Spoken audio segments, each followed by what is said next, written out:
It's a beautiful day here in Central Florida. It's great to see everyone again, but however, due to high winds in our area, we're being forced to take the show inside so that we have better video and audio quality. So stick around, I'll be right back and we'll get right to it. Welcome back to my secret plumbing lair. So today's topic on Tailgate Tuesday, I'm going to try to show you the best way where you can identify those old fixtures in your home, such as tubs and shower valves and some of the faucets and stuff that you may have in your home that don't have a distinctive name on them anymore. Maybe they've wore out, or maybe they're just real cheap and they forgot to put the name on there.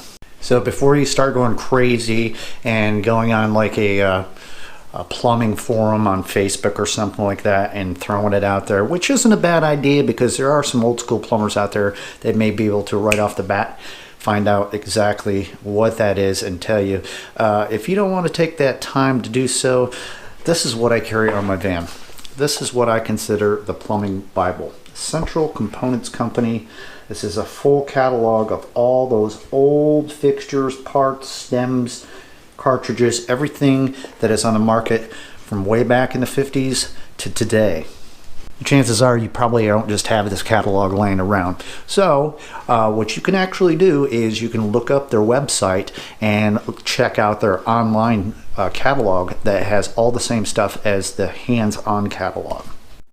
Okay, so if you go into your local web browser and type in Central Components Company and hit enter and click on that, bam, there you go. There's your catalog online. Go to information if you need to, go to contact us, see if they'll send you out a catalog. That way you have one on your van.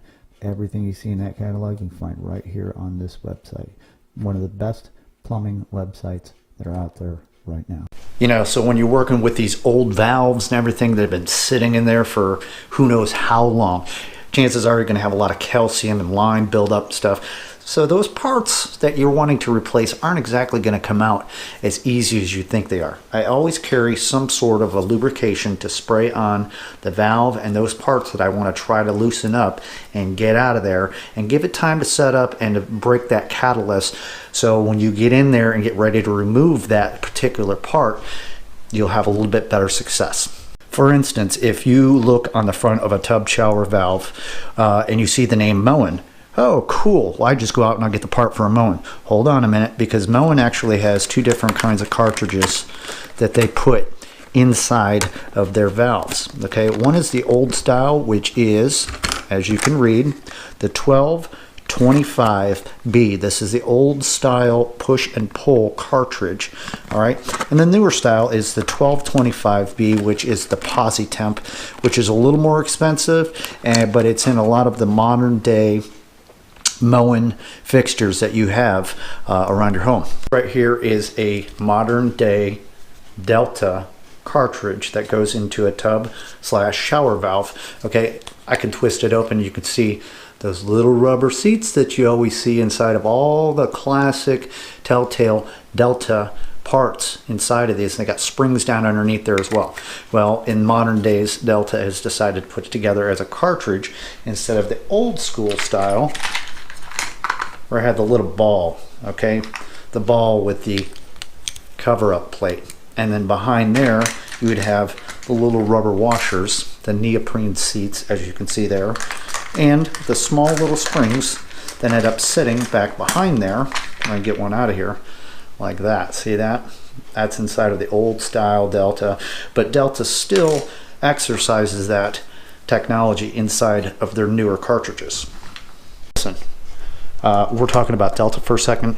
If you happen to get into one of those old style Delta valves that has that little ball in there with a little cover deal, and you have to twist that little cover piece off to get to the internal parts, you better be real careful. You're probably going to have a success rate of only about 10% getting these things off there. Even if you spray a bunch of lube on there, a lot of times they freeze together, and if you try to twist that cover off of there, you're going to end up breaking parts inside of the valve, creating a leak, and then you're going to have to go ahead and replace a whole valve. inside of a lot of these different fixtures and stuff, depending on patent reasons and stuff like that, everybody has to have a little bit different of a cartridge or components that work inside of certain things.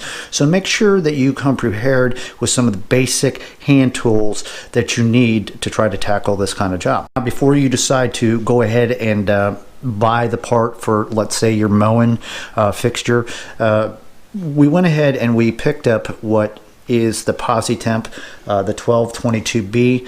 This thing sits inside of your valve stem like that. All right, this is just as you turn it on, it goes from cold to hot and back off, instead of the old style, which is a push and pull.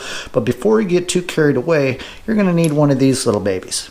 This is a mowing cartridge puller. Okay, this is designed specifically for mowing products.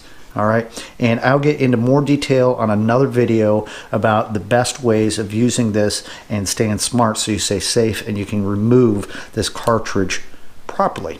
Well, let's say that we're dealing with like a 2 or 3 handled tub shower valve.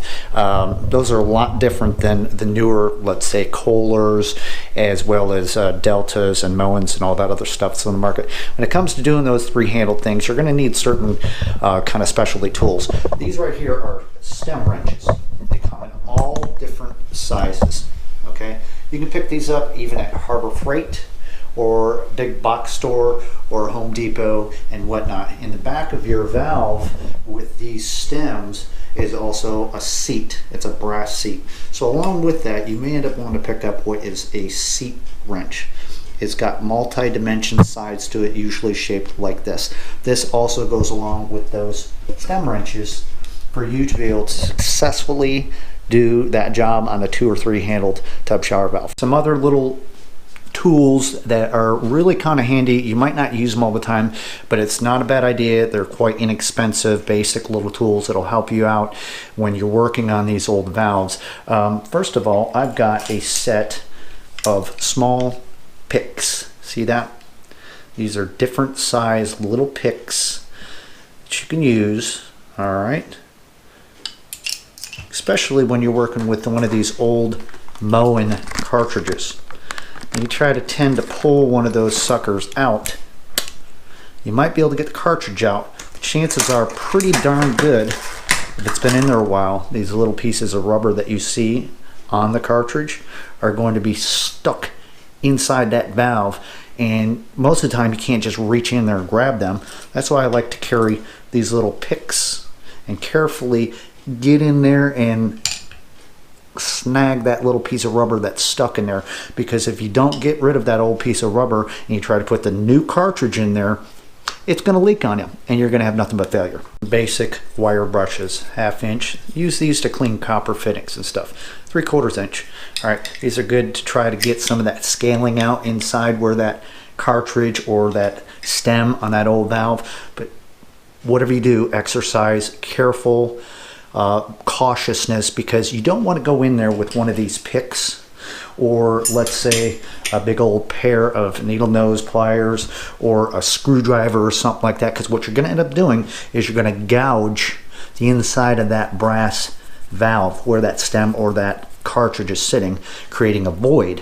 So that way when you put your new part in there, it's got a void and it's going to end up leaking, dripping, or who knows, it's not going to work properly. So be careful when you're trying to clean out the inside of one of the old valves.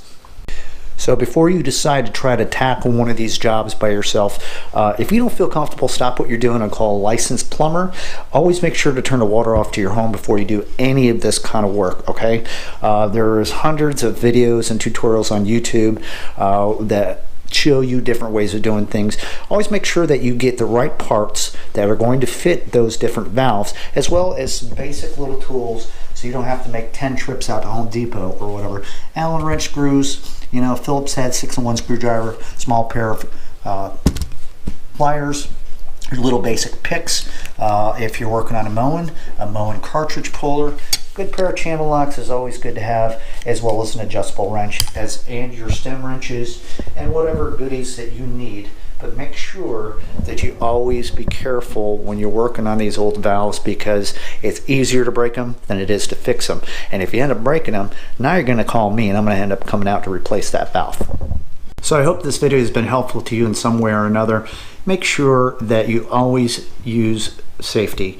Glasses, gloves, whatever. It only takes a second to be safe, but that one mistake you make can hurt you and cause injury for a long time. So if you got any questions or comments, please leave them down below. Don't forget to subscribe to this channel. Leave me a big thumbs up.